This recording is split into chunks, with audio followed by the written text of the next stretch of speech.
Welcome everyone to the Days for Girls live event today. We are so excited to have you all here. I'm looking at my screen and I have tons of attendees logging in. So we're just going to give you all a few seconds to get on board. I know you've been waiting in the wings while we get the webinar started.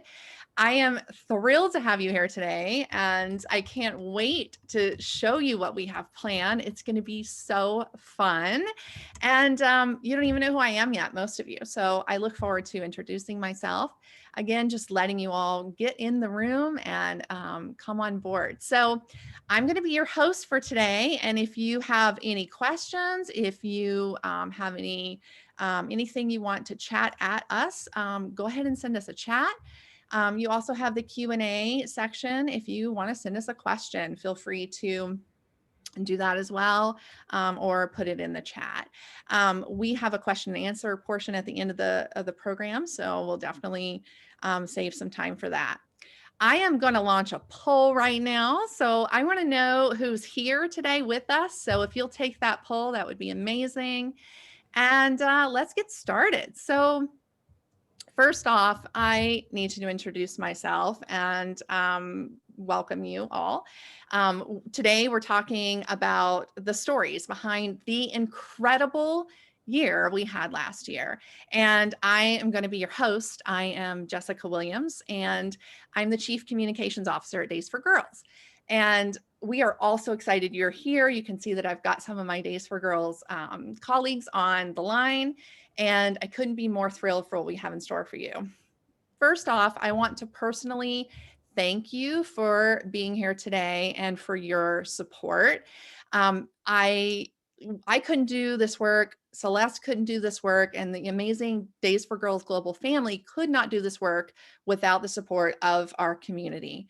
And we are working to shatter the stigma and taboos associated with menstruation for millions of women and girls and menstruators around the world. And we are doing such amazing work. And it is because that you're here with us today and that you support us every day of the year that you make this work possible. So, the next thing I want to do is just quickly thank our corporate partners at doTERRA Healing Hands. This organization has been supporting Days for Girls since 2016. doTERRA has funded so many projects at our organization and truly has given support that has been foundational to our growth and our reach, making a difference in the lives of women and girls and communities all over the world. So thank you to doTERRA Healing Hands. And we also want to thank some of our other corporate partners. So Starbucks is an amazing corporate partner. Thank you. This is Elle. Thank you. And Goldman Sachs, thank you for funding many of the projects that you'll hear about today.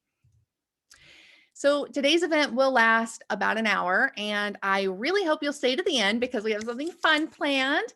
We have some special raffle prizes donated from our friends at doTERRA who provide essential oils for people who care about improving their health. I love doTERRA. I hope you do too, and stick around to be entered to win that prize. We also have a donation from our friends at Honey Pot, a plant-based feminine care company empowering women with clean, effective feminine care. We will raffle off these beautiful gift bags to 3 lucky attendees, but again, you have to stick around to the end to win.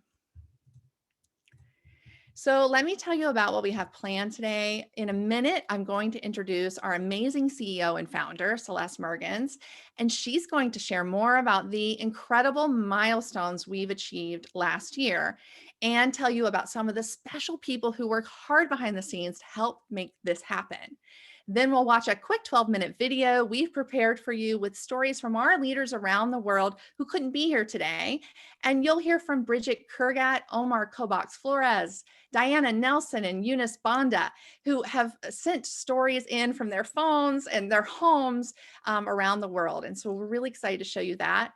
Then we'll hear from Celeste and several of my Days for Girls team members where they will share inspiring stories from this past year. Then Celeste will get into our vision for 2021 and get us all pumped up for what we can expect for this coming year and how you can help. And then finally, like I said earlier, we'll wrap up by taking questions from you, and then we'll do the raffle prizes. So please take the opportunity throughout the webinar to send me any questions that you may have, and we'll save them for the end. So let me introduce Celeste. Celeste is the founder and CEO of Days for Girls, and she has led the organization since its beginning in 2008. She has over 20 years of nonprofit and business management experience, and under her stewardship, as many of you know, Days for Girls has won a ton of awards, and most recently won .org of the Year Award by Public Interest Registry. Thank you for being here, Celeste, today, and welcome to the event. So delighted to be with everyone and celebrate all that happened in 2020. Thanks to everyone. Jessica, thank you for arranging this and coordinating, and all those who are participating, especially for all of you that are joining us to celebrate with us. So we set, as you probably know if you're on here, an audacious goal for 2020. We decided at the last quarter, after all of the catastrophes that happened, all the limitations that had happened, the team decided together to take a great leap for almost over 200,000 kids to make it to the goal of 2 million. Here's what happened. We reached, ready, drum roll, we reached 2,082,679 Days for Girls kit reached in our history. It's actually more. That's more than 82,679, or it's exactly that many that we exceeded the goal by, even during all that happened. Now, you all know how difficult it's been out there, and we're so excited that we get to share how it happened and some of the stories of this phenomenal accomplishment. And thanks to, I'm sure, many of you that are on the line right now. Thank you for joining us.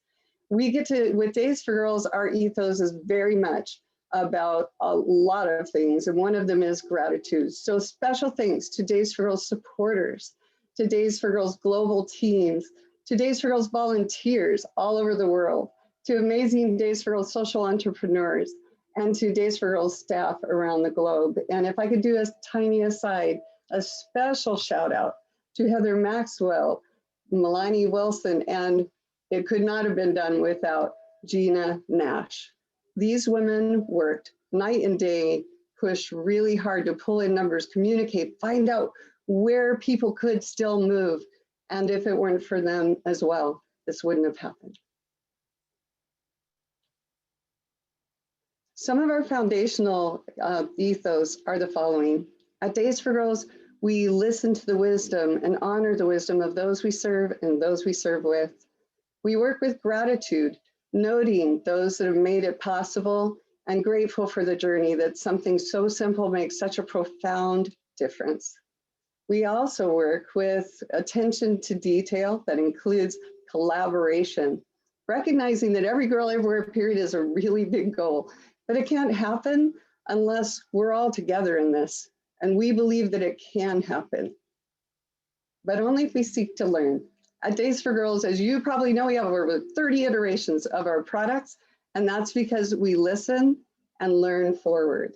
We're hoping that some of the things you hear today, you'll see those values in action. Jessica, will you share the videos with us?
My name is Bridget Kurgat from Nairobi, Kenya, and I'm the Days for Girls Programs Manager. My name is Eunice Chimpwevanda from Malawi.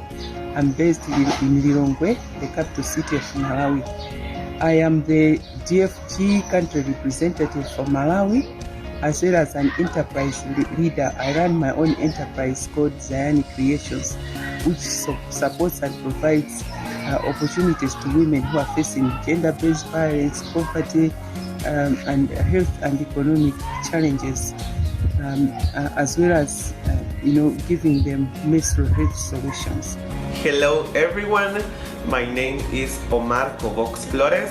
I'm from Guatemala and I am a human rights activist in my country. Right now I'm 27 years old and I'm finishing my degree at the university. Hi, my name is Diana Nelson and I'm the Global Advocacy Director for Days for Girls, and as you can tell, I live in a beautiful country. I am living in Kampala, Uganda.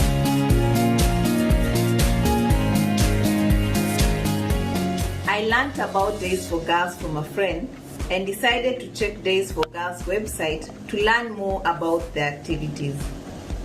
My passion has been in menstrual health, and I've committed myself for the last 6 years to break stigma around menstrual health, hence inspired to work with Days for Girls. Yes.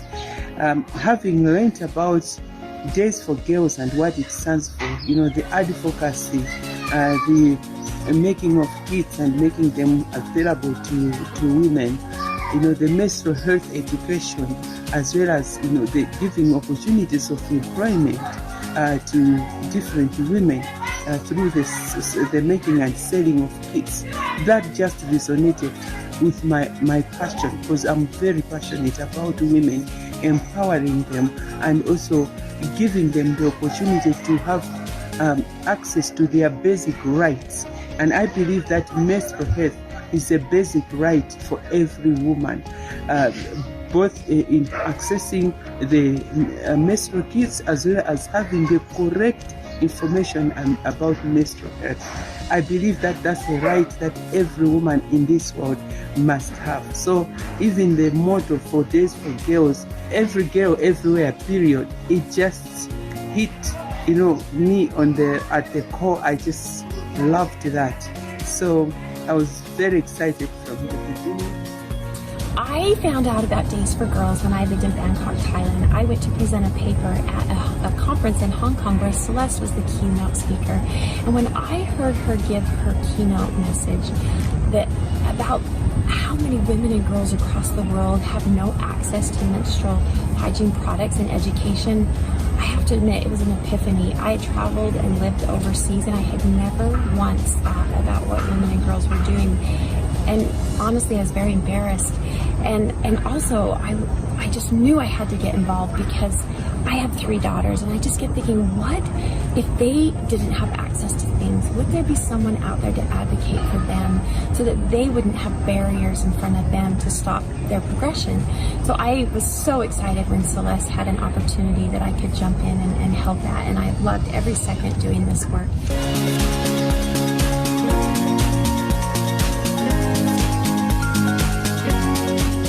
Last year for me was a year of many challenges and blessings. I was able to represent my country, Guatemala, in the American Council of Young Political Leaders, ACYPL, in the cities of Washington, D.C. and Boston, Massachusetts. The same year, I started working at Days for Girls Guatemala as a program manager, and was a year with a lot of challenges, but we have the amazing opportunity to implement virtual sessions about menstrual health, and we founded the first national menstruation network with participation of women and girls from all over Guatemala. 2020 was such a unique year, given the challenges that came with COVID-19. However, as Days for Girls Kenya, we knew that periods don't stop for pandemics, and we realigned our priorities and focus areas to integrate COVID-19. Through various partnerships, Days for Girls Kenya was able to bridge the gap on inadequate menstrual products and menstrual health education, and we were able to reach over 5,000 girls and women across the country. We were also able to hold redline campaigns in collaborations with enterprises, and we reached 3,000 girls, and we were able to break the shame on menstrual health. Last year, 2020, was a very exciting year because it is the year that we made over 5,000 kits in collaboration with friends, but also on our own, and they were distributed or sold to various institutions and individuals as well as communities. On top of that, I was able to also initiate a partnership between Days for Girls and our First Lady, our country's First Lady foundation called Shaping Our Future, which also focuses on girls. On top of that, I was able to draft a document that has been included in the National Agenda 63 that is going to include issues about menstrual health and ensuring that girls and women have access to proper menstrual education and menstrual solutions when they are menstruating. All those things were very, very exciting for me in the past year. As I look at 2020 and some of the successes we had, I have to think that one of them was our South African Coalition for Menstrual Health Hygiene that we helped launch with the South African government.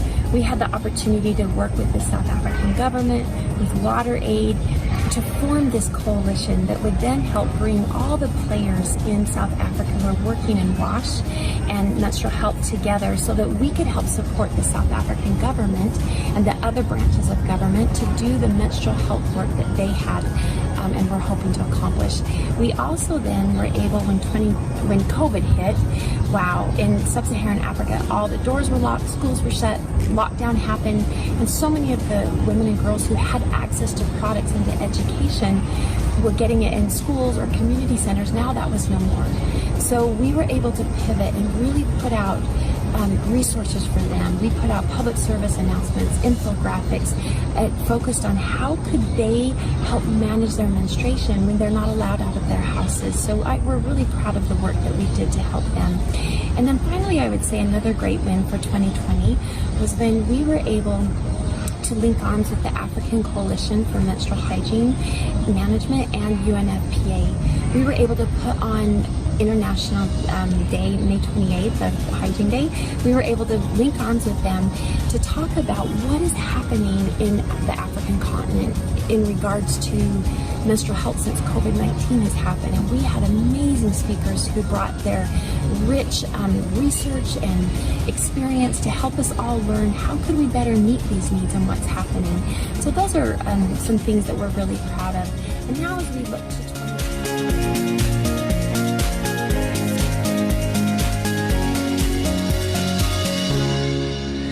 For this year, we will launch our documentary about menstruation, and we continue to reach more girls and women with empowerment and menstruation kits. For me, working Days for Girls, it's a huge opportunity to help my community and help the girls in my country. And I'm so happy and I'm so proud to be part of this global family in Days for Girls. Thank you so much. This year, 2021, it's also an exciting year because it is a year that we are going to start implementing the different areas of agreement in our partnership with the First Lady, like, doing advocacy in different institutions. The First Lady graciously agreed to become a DFG ambassador in Malawi, in Africa, and globally. And we are also going to go to different teacher training schools to teach teachers the appropriate information about menstrual education so that they can teach appropriately to girls in schools. We are going to go to communities and reach out to different groups, including men, so that they are aware about menstrual health and are giving the appropriate support to the girls. So that is very exciting for me in the year 2021. Thank you. In 2021, I look forward to Days for Girls Kenya getting a CABE standard. I also look forward to the implementation of the Starbucks project in Mount Elgon in partnership with Village Enterprise, which will see many women and girls access menstrual products and menstrual health education. I also look forward to working with Health Relief International under the Ushanga Initiative, which is a government initiative under the Ministry of Sports and Culture. In all ASAL counties in Kenya, under the project, Bids for Better Health and Sustainable Development project, which is funded by the Turkish Embassy through TICA, which is the Turkish Cooperation and Coordination Agency. The project also has Kenya National Chamber of Commerce and Industry as a partner, and we look forward to working with them across all our counties to market our DFG products.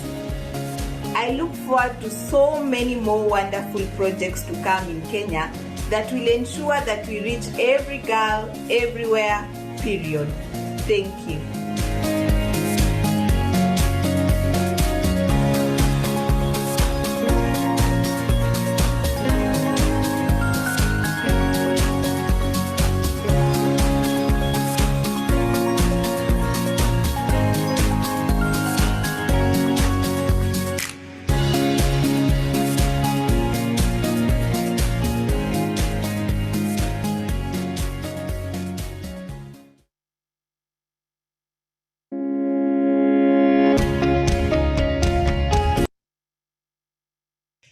Do you all want to hear that a second time?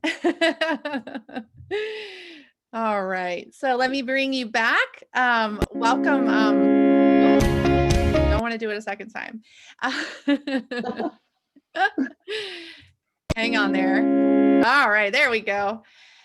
All right, Celeste, I'll let you take over. Thank you. That was so well done. It's so good to hear their voices. How do you reach every girl everywhere, period, by linking arms all over the world with leaders like these and partners and volunteers, many of which are on this line, and incredible leaders like one you meet. Madonna Cadona is a phenomenal team member. She's our Days for Girls Global Enterprise Director. And Madonna, would you be willing to share with us all the way from Ghana, where it's nighttime now? Thank you for joining us despite the hour. Can you share some of just one or two of the stories that you have that you think would be important to share here? Sure. Thank you so much, Celeste, and thank you for this opportunity to share some of our stories with our global community. One of the stories I'd like to share comes from Uganda. Celeste, you know that when we say every girl everywhere, period, we mean it.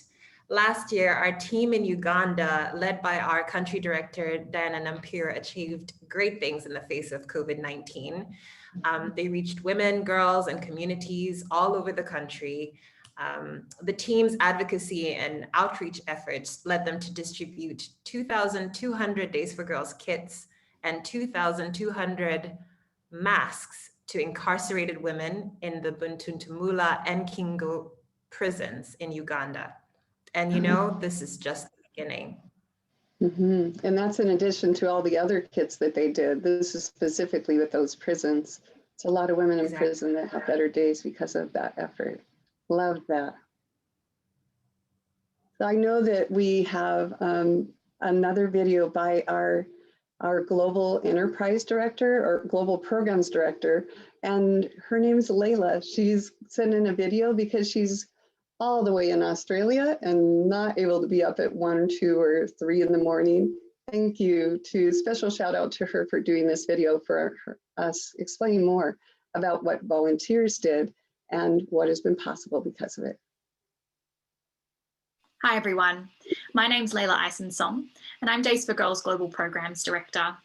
I oversee Days for Girls education programs and also the amazing efforts of our chapters, teams and volunteers internationally. In 2020, I had the absolute pleasure of getting to help coordinate the Lebanon Emergency Response Project. Days for Girls has been active in Lebanon for a number of years, and we have a wonderful country representative, Khairia Al-Assad, as well as 3 social enterprises led by 3 fabulous social entrepreneurs who are Syrian refugees themselves, who lead their own teams of seamstresses. And together they are incredibly passionate about meeting the needs of women and girls in their communities when it comes to menstrual health, and ensuring that everyone in their community has access to menstrual health education and knowledge. Traditionally, Days for Girls Lebanon activities has focused on meeting the needs of Syrian and Palestinian refugees. However, in 2020, their scope and activities broadened as a result of a number of factors. So firstly, there was increased mass inflation in Lebanon.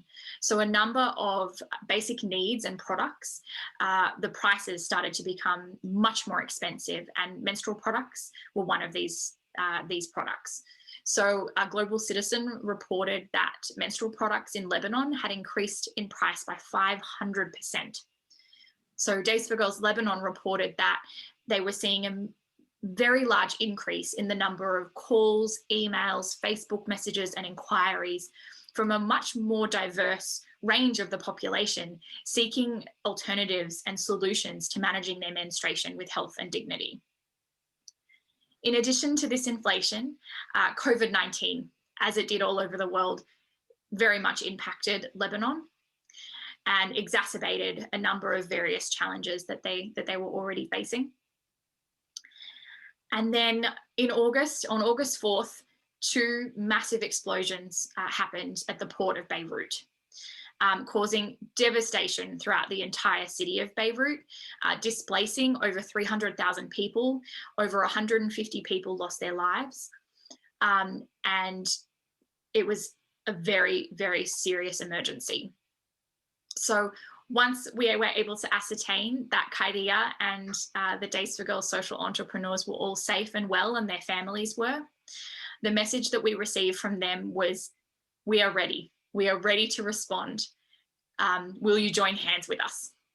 And that is how the Lebanon Emergency Response Project was born. So many different Days for Girls stakeholders from all over the world, from the US to Australia to Canada, to Lebanon itself, jumped into action. And together, we were able to support the local leaders, our social entrepreneurs in Khairia, to lead the efforts to ensure that menstrual health was integrated into the emergency and humanitarian response to the Beirut explosions, but also so that the needs and ongoing situations of Syrian and Palestinian refugees were not left behind. So really to advocate for and to put into practice the importance of menstrual health in emergency and humanitarian situations.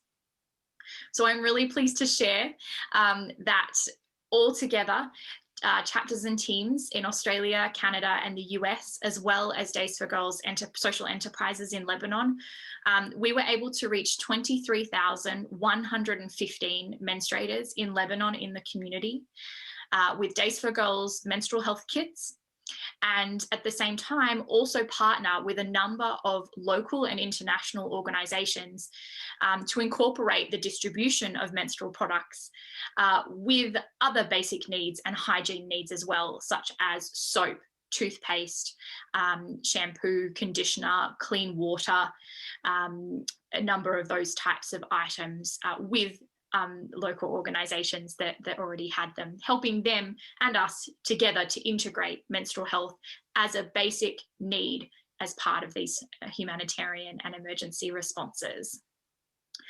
In addition, we were able to raise over $23,000 again from our chapters, teams, and country programs throughout the world, in addition to some grant funding from This Is Elle and Goldman Sachs, to ensure that we were able to adequately provide these services and to the women and girls, including sourcing a number of these kits from the Lebanon social enterprises themselves to ensure that their businesses can continue to function, to grow, and to strengthen, to continue to be the local leaders on the ground in Lebanon.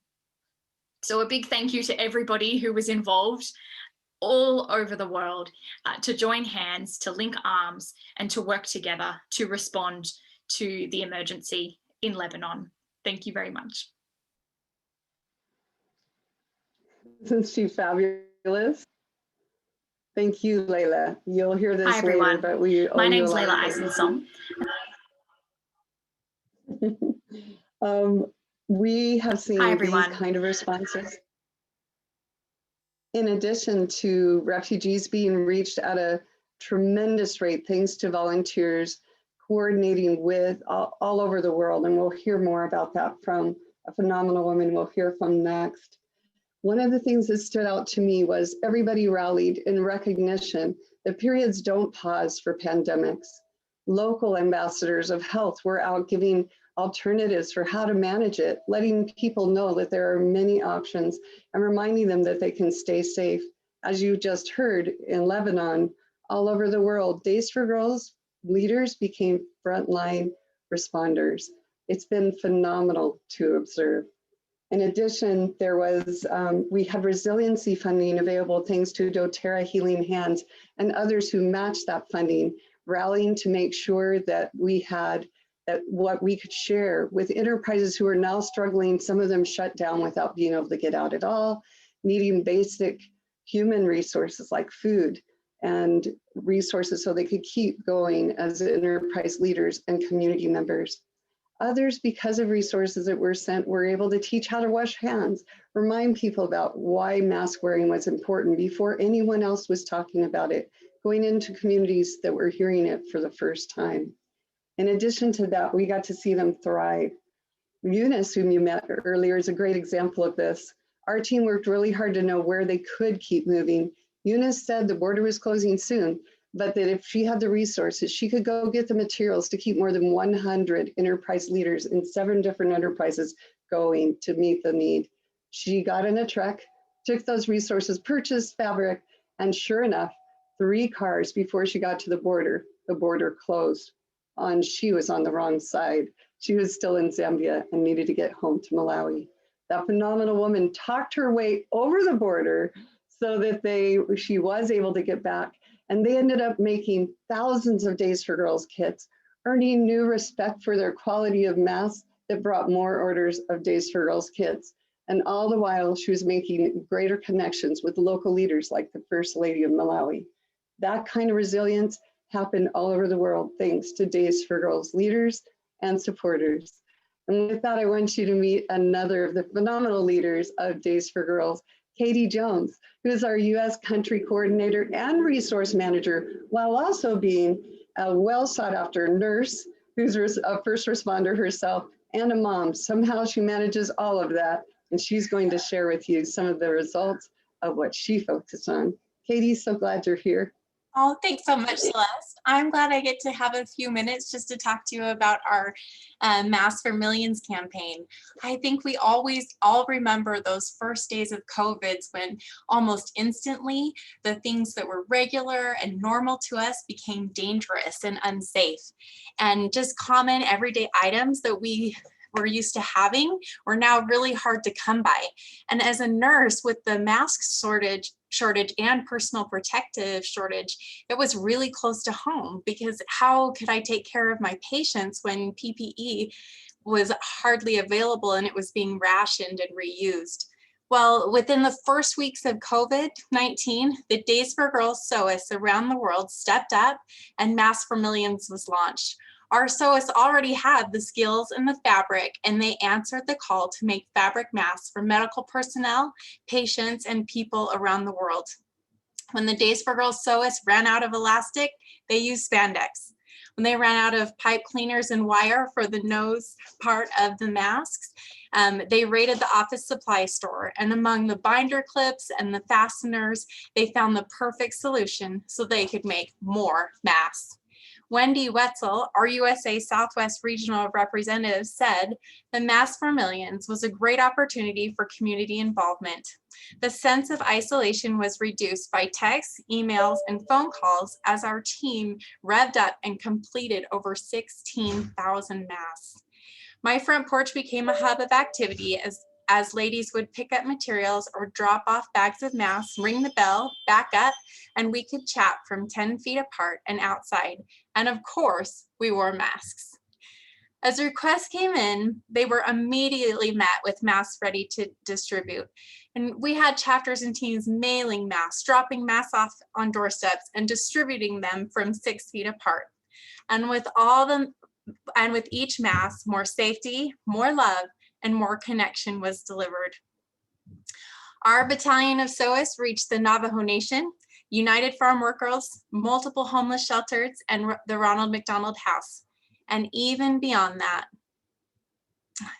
they reached the family with the immune-compromised child, the doctor in Florida who worked 7 days in a row, and the hospital in New York that was out of rooms for patients.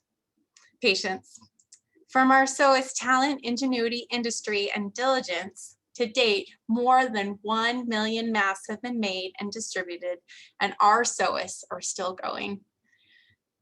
I would say that Masks for Millions shows us that no matter what we're battling, the human spirit always wins. And I'm so grateful that I got to be a part of it. Celeste? Thank you. It truly is remarkable. And they did all that while they continue to do Days for Girls kits. And that's an effort that daysforgirlswana.org award for. And it ended up resulting in more awareness and more support, all while making such a big difference. And we know how much you and all the volunteers sacrifice to make it happen. It's amazing. And this is just a few of the things that were accomplished. In addition, we get to share with you, there was a time before COVID. You can barely remember it, but there was. And at the very first of the year, some pretty phenomenal things happened. Thanks to doTERRA's support, we were able to do the Red Line campaign in Kenya, which you heard Bridget refer to. This effort ended up helping the community support their commitment to, after losing one of their own to menstrual shaming, decide that there would be no menstrual shaming. And so they were drawing a red line to cut out stigma and shame, and invited whole communities to come, gathering 26 enterprise leaders at a time from all over the country in location after location to declare no more shame here. And it's working. Communities are changing their minds about whether this should be something in stigma and shame. And thousands of girls are getting what they need. That's the power of all of us coming together. At the same time, you heard reference to some of the countries that are saying, we want to shift this. And in fact, Cambodia launched an initiative to have Days for Girls curriculum piloted to be included in all of the education or their health curriculum through the nation. That pilot went extraordinarily as master teachers learned to teach other teachers about this. It was one of the most phenomenal moments I've witnessed, to see people going from, we can't teach this, to how soon can we teach this? That's happening all over the world. And this is how we end period poverty and have period wellness everywhere. With that, we get to talk to Madonna again. Madonna, will you share with us any more stories, please? Yes, absolutely. So the other story that comes to mind is from Zimbabwe. So our wonderful Days for Girls social entrepreneurs in Zimbabwe, led by the amazing Chipo Chikomo, carried out 2 distributions of note. One in the country's capital, which is Harare, and the other in the town of Victoria Falls. In Harare, Chipo noticed the growing number of women and girls living on the city rubbish heap as a result of harsh economic conditions and the pandemic.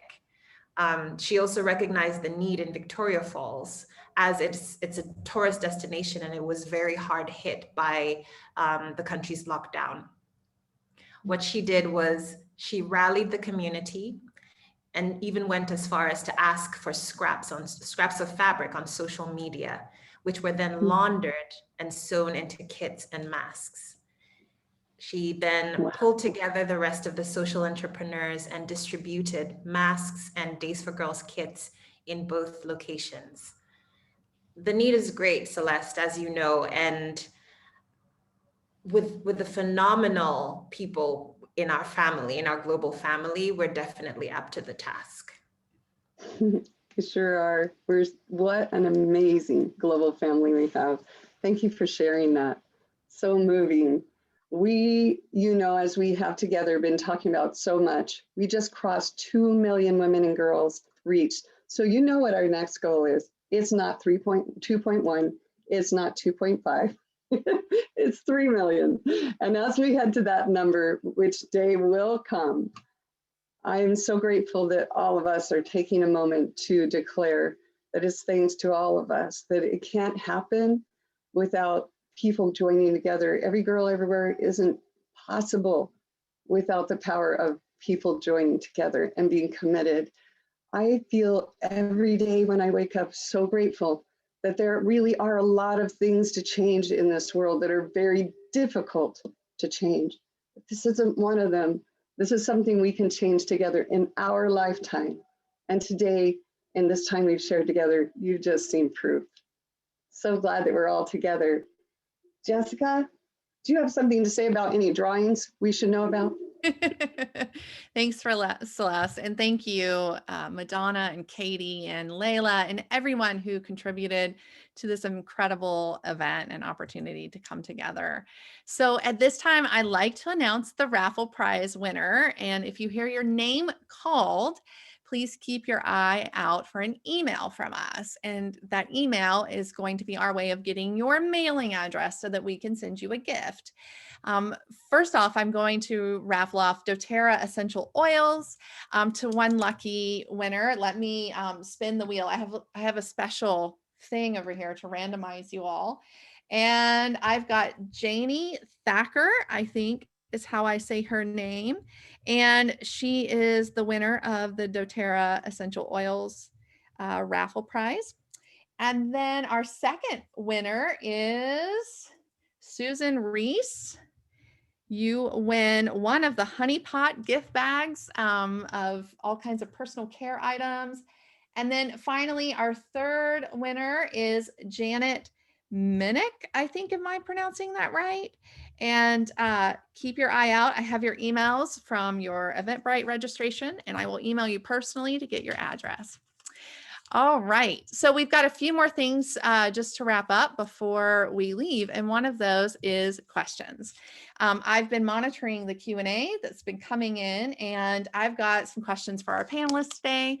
And so if you guys are ready, I am going to shoot you some of the questions. So one of the questions that got asked was, when are we going to, well, let me read the actual question. So she says, I work with a group in the DR of Congo who applied to become a Days for Girls enterprise.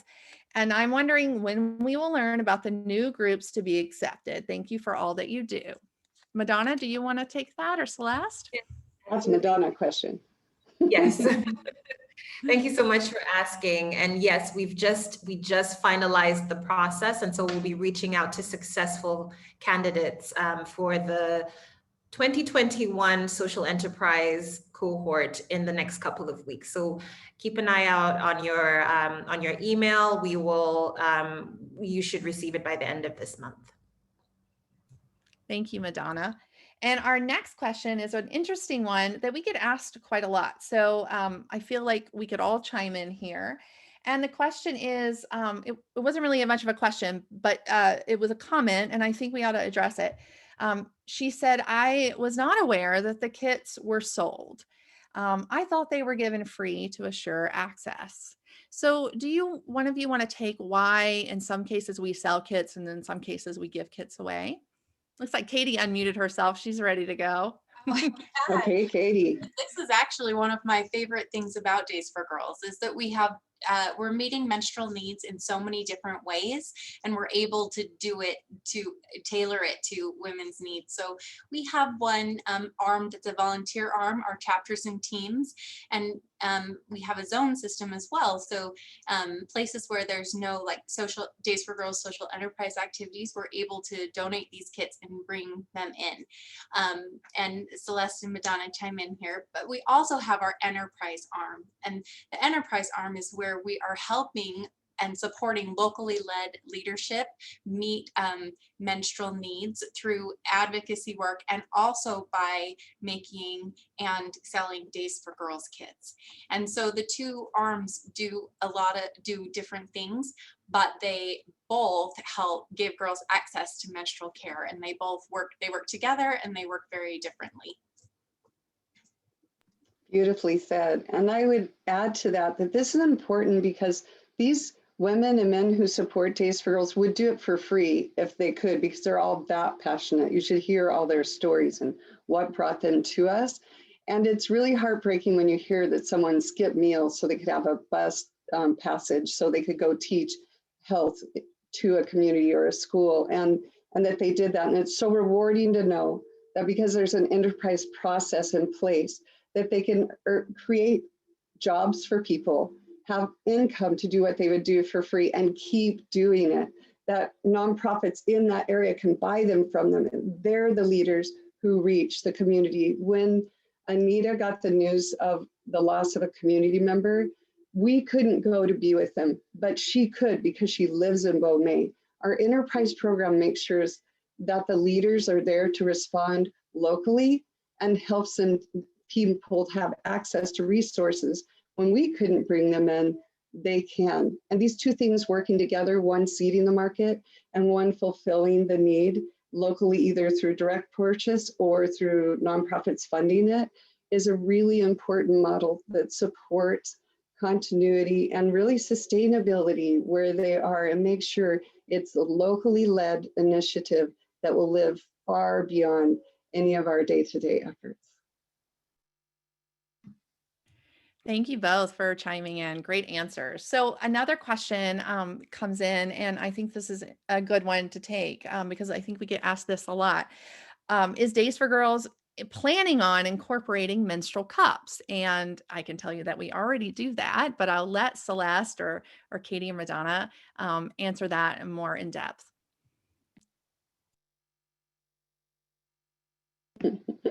Madonna, do you want to answer that?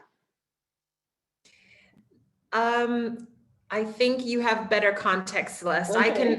Yes. Sorry to put you on the line. Okay, we do provide cups. There's a lower uptake of menstrual cups than there are washable pads culturally, personally, or for other contexts within their community. So, and that's true even in the US and other parts of the world, that it's a growing understanding of how well they can work. So we do provide both. There is a little more demand for the menstrual cups. As always with Days for Girls, we meet the demand where they're asking. Does that answer your question? I hope so. And our chapters and teams distribute a lot of menstrual cups, and we're in the process of sending, our clubs are working on a project right now to send 5,000 menstrual cups to Zimbabwe. And like Celeste said, it's more of a preference. So where we are distributing menstrual cups where they're accepted and where women are use them. So we want them to have access to menstrual care in whatever way is most comfortable to them. So we have quite a few distributions of menstrual cups happening right now. Thank you both. So now we've got a lot of questions in here about the zones, and which I know we get a lot of questions about. And this is something that we're all working very hard to clearly communicate to our community why this is important and how to get involved using our zone system. So if you're not familiar with our zone system, you're on the call, you don't know what we're talking about. This is our way of basically splicing the world up into 3 different zones so that our volunteer arm of our organization can engage in ways that are sustainable and support sustainable development along with our social entrepreneurs. So the question is, and for those of you who maybe aren't familiar with our zones, in the red zone, we have a really strong enterprise or social entrepreneurship what am I trying to say? Locally led solutions. And so the question here is, what do you do in a situation in a red zone where there's already a strong enterprise presence when you personally can bring kits free from your chapter, but you can't afford to buy them from an enterprise? Have you ever gotten this question before, Celeste? We sure have.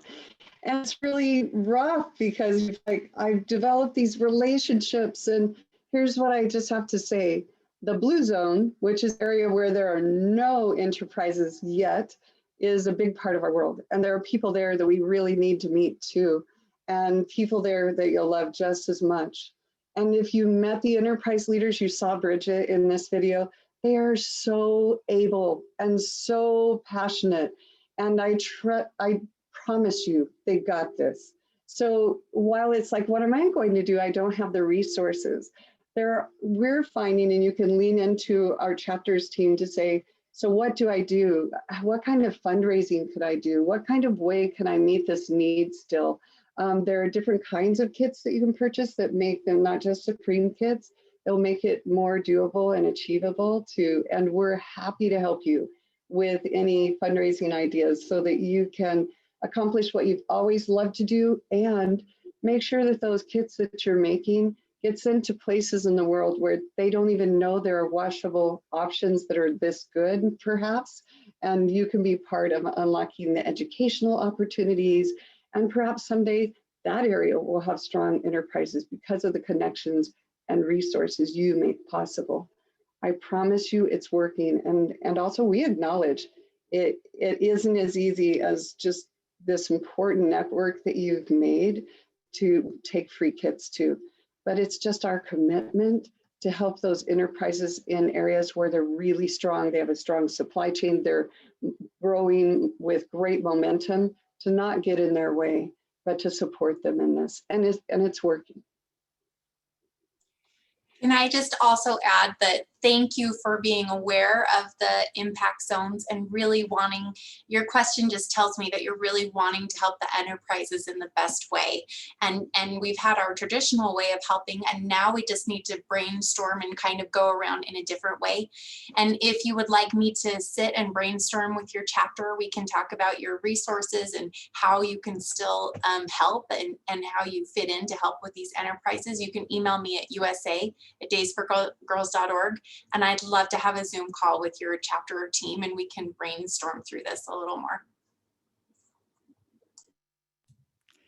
Thank you, Katie. Thank you, Celeste. Madonna, do you have anything to add, or you feel like they covered it? I think they covered it. There are a couple here that I would love to answer. So please, if you see a question you'd like to answer, take it. Okay, so there are two interesting questions. One, I guess all of us can answer at some point, but let me just target the one that's directed at my team. And so Brielle has asked, I may have missed this, but I'm wondering how enterprise leaders get paid. So just for clarity, enterprise leaders are our social entrepreneurs. These are businesses. And so they are responsible for the running of their business and for ensuring that it is profitable in a way that is sustainable.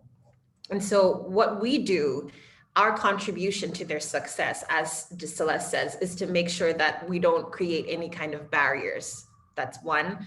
And secondly, in our current model, which is the cohort model, is to give them training, business development training, financial management, in addition to an in-depth education on menstrual health, just to kind of set them up to succeed. We also have our team members give them some kind of training on advocacy and on how to carry out training, menstrual health trainings at the community level, all the skills that they need to be able to succeed. But in terms of running the enterprise, the social enterprise, and in terms of making it sustainable and profitable and successful, that is completely up to them.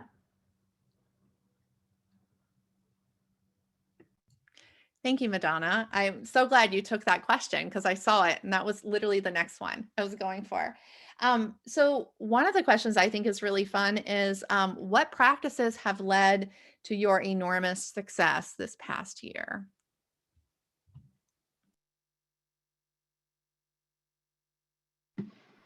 I guess I'll take that one by default. I would say that it's been incredibly purposeful listening. And that's what we did that special shout out about. It took a lot to be able for all the global teams to ask questions. How are you doing? What can you do? What can't you do? How can we support you? And again, repeating that over and over and responding to that. And honestly, all the support that came in to help us respond. It's been unlike other years when everybody could just work their plan. This year took resilience, took tenacity, and took the ability to pivot really quickly. And as you've heard on this call, a lot of that happened. So I'd say that's been uniquely important and integral to the reach that happened this year. It's been really important to be fearless in listening and responding, pivot, repeat.